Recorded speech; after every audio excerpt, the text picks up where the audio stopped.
seda, mida ma siin ka juba ütlesin, et head aega poliitikule või poliitika tegemisele raha nii-öelda juurde anda, no seda ei ole. Iseenesest, nagu on, ma arvan, mitmes kohas öeldud, et see õiglustundele vastav näiteks, ma ei tea, Riigikogu liikme palk oleks 0 eurot, mis on nagu jama. Sellisel puhul on vaja neid organisatsioone rahastada kuidagi ja hea on, et seda tehakse riigieelarves. Et noh,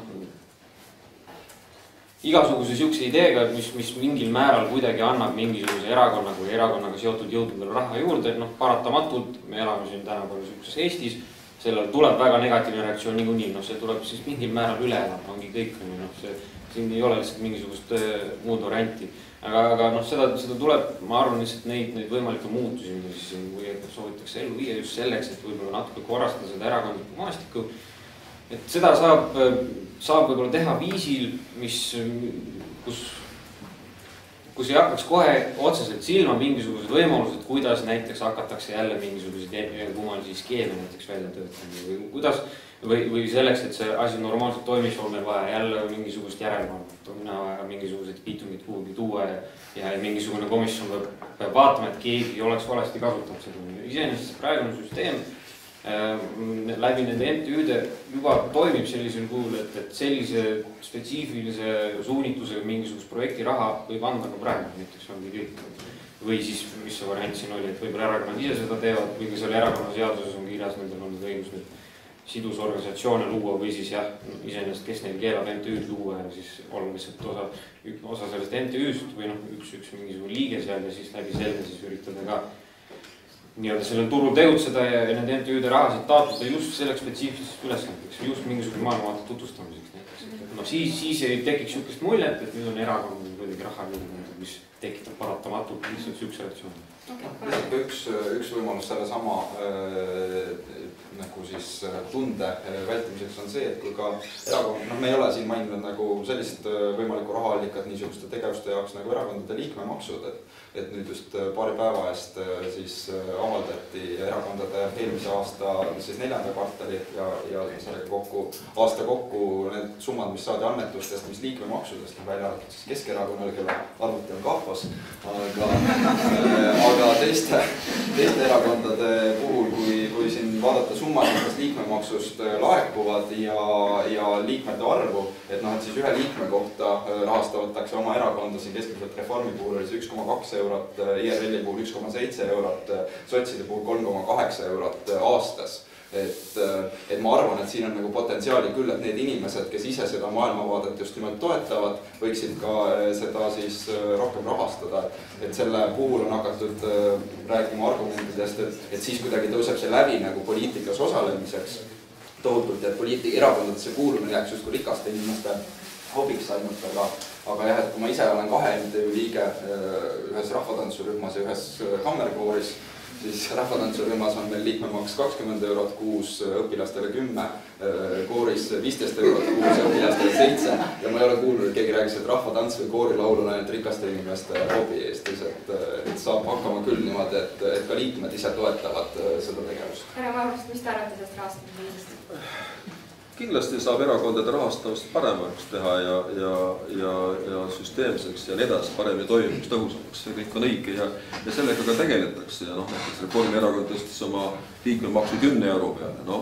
Võib-olla on ka vähe. Aastas? Kuus. Aastas. Aga vaadake see spekter, keda erakonnad ühendavad, see läheb koolilastest kuni siis kõrgeajaga inimesena välja.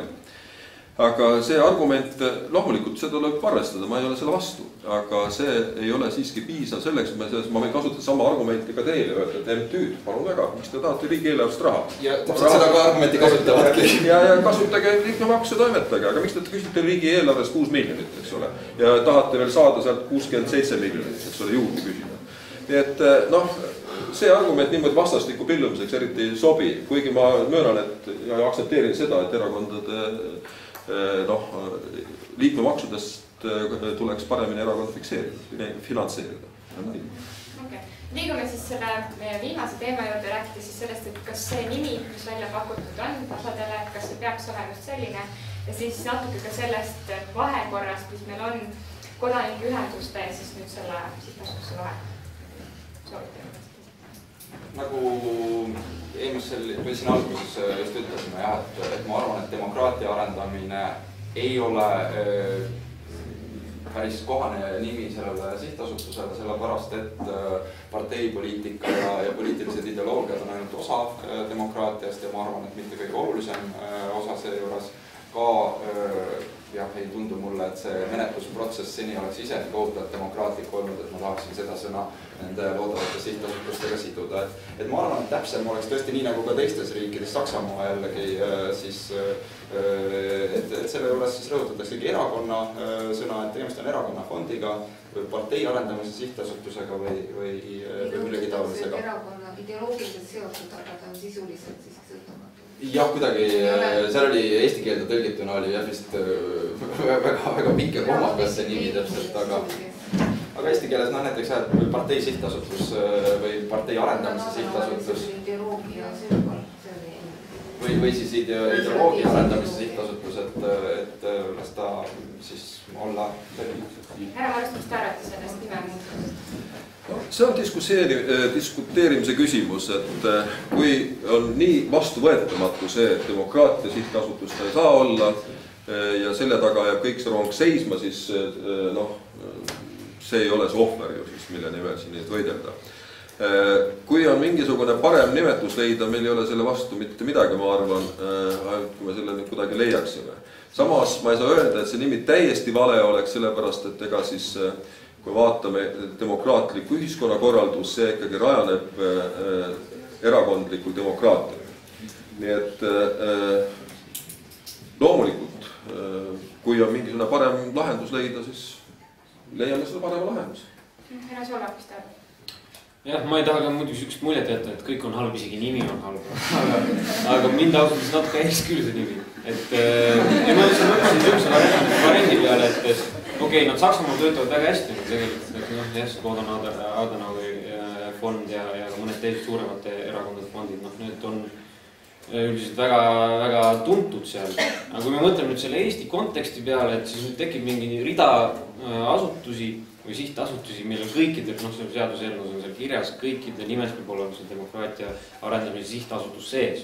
Ehk siis tekib 4 sihukest tasa, mis on kõik erinevate erakondadega seotud ja ütleme siis nii, et kui siis läheb sellises suunas, nagu Eestis need asjad reeglina on läinud, on ju, et võib-olla nad hakkavad siis mingil määral ikkagi väga nii-öelda agressiivselt ka üksteise pihta ütlema mingisugusest mudaloopima, küll on keskhalb, küll on irl hea või mida iganes, on ju, siis paratamatult tehakse seda nii-öelda demokraatia arendamise sihtasutuse alt, kes siis kõik nii-öelda devalveerivad seda nime ja figureerivad seal ajakirjanduses väga sarnaste nimedega, mille tulemuseks on see, et ma ütleks võib-olla see lihtsalt ainuüksi mingisuguste loosungite või siltide tasemel kannatab lihtsalt võib-olla ka see demokraatia arendamine lihtsalt sellepärast, et need sihtasutused võib-olla üksteisega väga võitlema hakkavad, aga see on mingisugune must stsenaarium, kui selle nime peale mõtlesin, see hakkas mind natukene häirima, et võib-olla selle nime muutmise koha tasuks veel järgmine. Siis järgmiseks sellest, et mida te arvate härra Marustus sellest kriitikast, kui öeldakse, et vaadake seda tööd võiksid ju teha mingisugused sõltumatud organisatsioonid, mingisugused neutraalsed organisatsioonid, mis ei ole otseselt mingisuguse erakonnaga seotud, et see info oleks siis palju neutraalsem. Ma ei olnud päris kindel, ma mõistsin, mida te nüüd küsisite, aga demokraatial on ju mitmeid segmente ja külgi ja üks ei asenda teist. Kui me ütleme siin MTÜ-d, mitmesugused kodanikualgatuse ühendused, siis erakonnad ei saa teha MTÜ-de tööd ja MTÜ-d ei saa asendada erakondasid. Selles me peame ikkagi hoidma asjad pilgu selge. Seetõttu mina leian küll, et küsida kedagi mingisugust neutraalset organisatsiooni, nagu te väljendasite, tegema siis erakonna ideoloogiatööd on ilmvõimata, nagu ei saa ka erakonna mingisugune sihtasutus teha MTÜ-le mingisugust tööd või tegevuskava või doktriini või eesmärke või mis iganes. Et need on ikka igaüks jääb oma liistude juurde. Ja vahe on veel selline, et kui me kipume siin võrdsustama nüüd erakondi ja MTÜ-sid, siis erakonnad on teinud läbi pika arengu Eestis oma 20 aastat ja jõudnud selleni, et nad kannavad ka valitsusvastutust.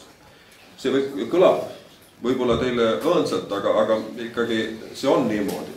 Ja mis näitab siis seda, et see MTÜ ehk mingisugune erakond on näitanud ennast elujõulise, veenva ja hakkama saavana. Mida kõikide MTÜ-de puhul siiski öelda ei saa, nad on väiksearvulised, nad toimetavad teatud nišis ja see vahe on päris suur ja oluline.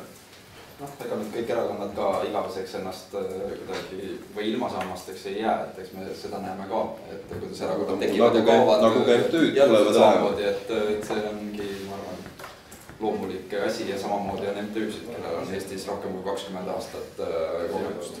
Härra Soolak, mida te arvate selle informatsiooni neutraalsusest? Jah, ma arvan, et see oleks hea iseenesest, kui see eesmärk näiteks on ka siis tutvustatud maailma, ütleme näiteks luua mingid kasvõi mingisugused õppematerjali või midagi niisugust. Et igal juhul saab seda õppematerjali kasutada ainult siis, kui me ikkagi teame, et siin on see on tasakaalustatud, esitatud erinevad mingisugused positsioonid välja toodud. Ma ei kujuta ette, et mingisuguse kodanikuõpetuse tunnis võetakse nüüd siis need 4 ideoloogiat ette ja siis on 4 mingisugust brožüüri iga erinevalt tasalt on ja siis vaadatakse, et mis nagu täpselt ütlevad kõik idanadustest on ju.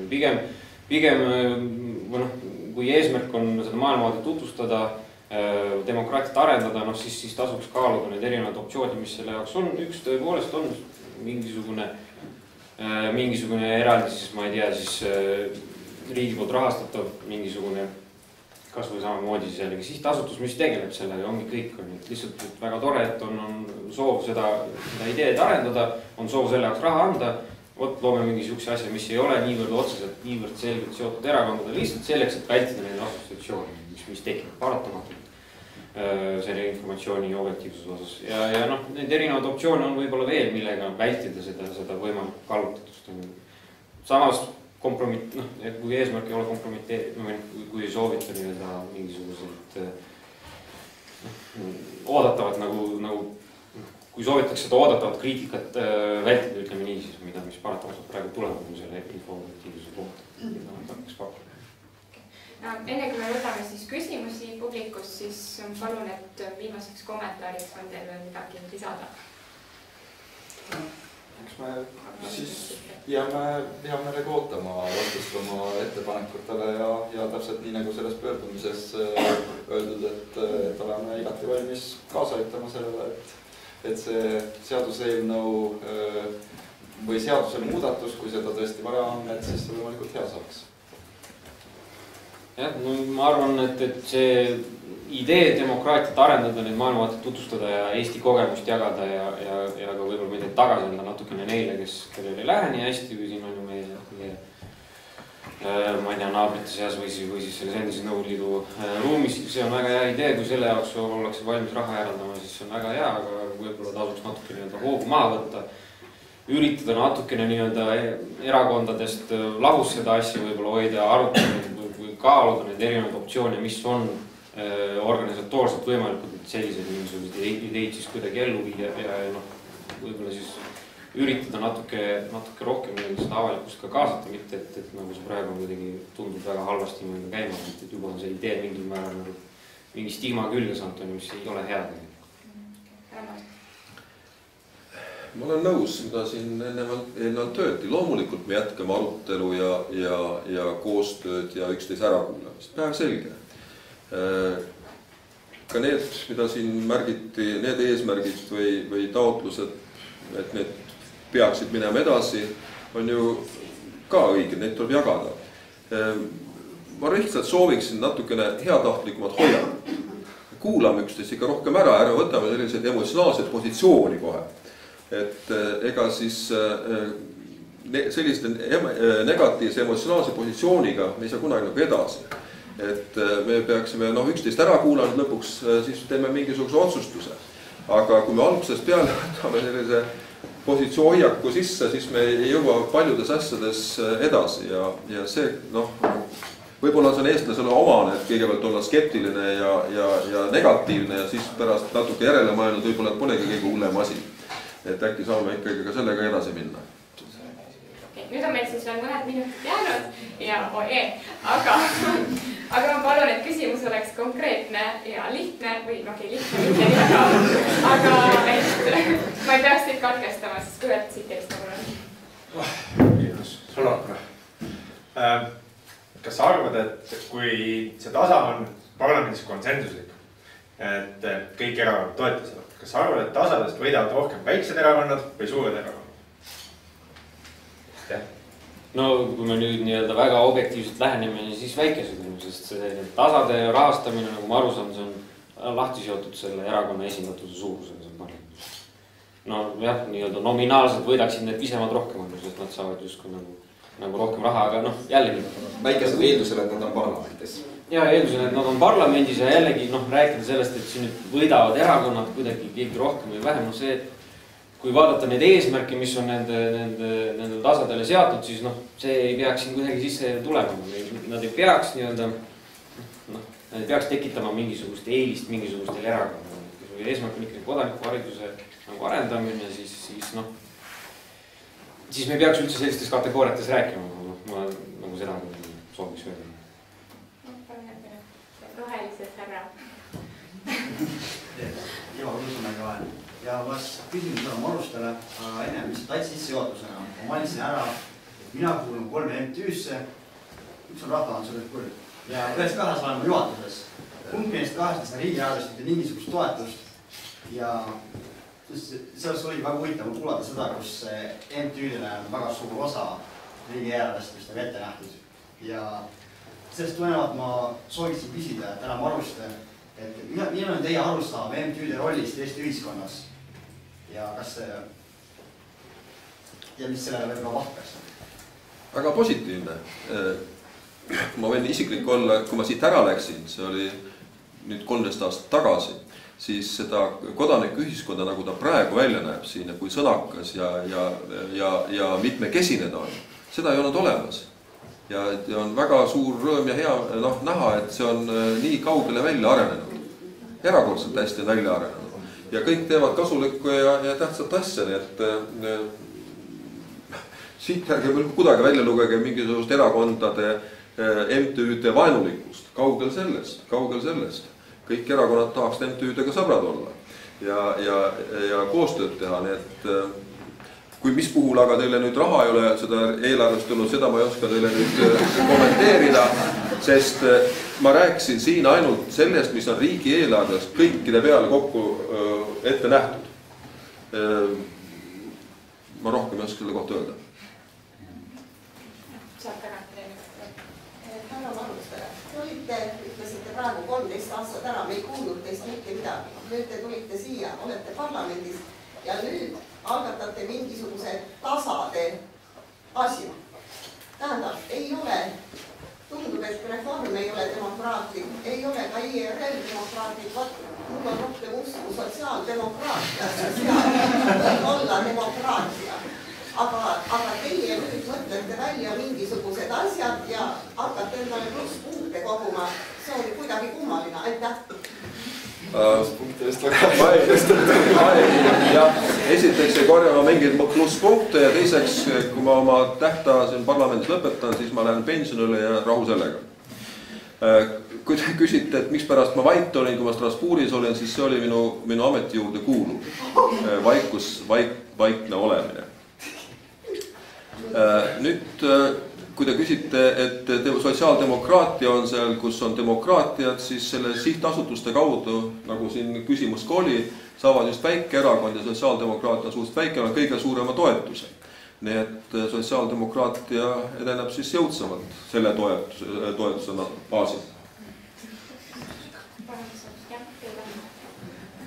Kristina Valdas on mul nii, et mul on 2 küsimust, kui tohib. Üks küsimus on see, et ma saan aru, et maailmavaatelisi piire on võib-olla vaja selgitada, maailmavaadet on vaja tutvustada, arendada, täiesti nõus. Aga küsimus on nagu selles, et mis siis on valimiskampaaniaga, mitte oma maailmavaate tutvustamine. Et kui see ei ole piisav ja kui see töö ei õnnestu erakondadel Eestis, siis milleks on, et kas siis on nagu Urmo moodi õigus veel uuesti minna kommiraha küsima? Et minul on see küsimus, et kas teie arvates valimiskampaania ei ole piisav selleks, et oma maailmavaadet tutvustada? Ja teine küsimus on, mis puudutab konkreetselt nagu demokraatia arendamist välismaal või nii-öelda siis endises Nõukogude Liidu vabariikides, et Eesti MTÜ-d, ma olen täiesti kindel, on väga head tööd seal teinud ja tegelikult on olemas ka Eestis täna lahti olevad fonde, kus ka erakonnad saavad selleks raha küsida. Nii et tegelikult ei ole mitte kõik fondid erakondadele suletud ja nad võivad konkureerida täiesti vabalt koos teiste MTÜ-dega, näiteks Põhjamaade ministrite nagu kodanikuühiskonna arendamise programmis on väga ja mina teen seal ka Rootsi näiteks erakondadega koostöö Valgevenes just nimelt nende rahade eest. Et tegelikult justkui nagu see tasade süsteem tekitab just nimelt selle paja, kust erakonnad saavad võtta, samal ajal kui MTÜ-d, eks ole, peavad seal konkureerima. Ma alustan sealt tagantotsast peale. Ma arvan, et olles 20 aastat iseseisev olnud, oleks Eestile lihtsalt natukene ebamugav, ütleme niimoodi, Põhjamaade rahaga minna siis edasi kusagil Moldovasse, Ukrainasse. Me oleme seda mingitel olude sunnil teinud, aga aeg on ka endal panustada. Ja see on üks selle tasa algideesid, et meil on nagu saajariigist aeg hakata ka doonorriigiks. See on teine või esimene vastus sellele teie teisele küsimusele. Nüüd, mis puudutab seda, et kas see maailmavaadet ei saaks selgitada piisavalt või valimiskampaaniate ajal. Jah, seal tehakse seda. Kui me vaatame, kuidas erakonnad toimivad ja kuidas valimiskampaaniad toimuvad, siis see ei ole ainult Eesti probleem, vaid igal pool kipub domineerima